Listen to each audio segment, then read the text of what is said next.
Hello नमस्ते how you all doing आप कैसे हो please don't skip the video because you'll be knowing how you can get 1000 followers in just 5 minutes of time on Facebook. First you log in with your Facebook account, go to your wall, you will see friends here as you see in the picture. See how many friends you've got. Here I've got 2133 friends. You've got to have minimum 1000 friends. If you don't have, you can send friend requests or accept friends requests. Either of the ways you can increase your friends. Now after getting 1000 friends, now you see a menu or 3 dots button, you click on that.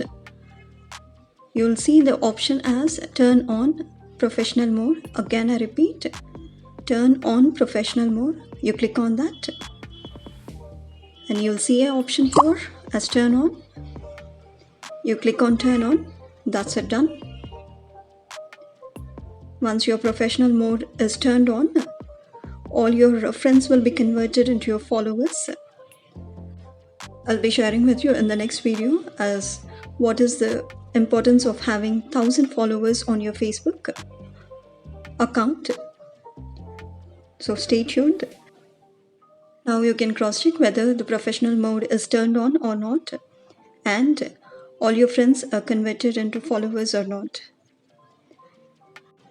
So after you turn on the professional mode, you can click on 3 dot button as shown in the picture again. And here you see turn off professional mode. That means your professional mode is turned on. And coming to followers, you see under my profile pic, you see a follow button, and underneath you have 2.1k followers. Before I used to have 2.1k friends. Now they are converted into followers as you see in the picture. Isn't it easy, right? It's just a simple trick and takes only 5 minutes of time. If you've got any questions, ask me in the comment section. Thanks for watching. That's it for today. Stay tuned. Subscribe. Flying Skies 1. Have a good day. Keep smiling.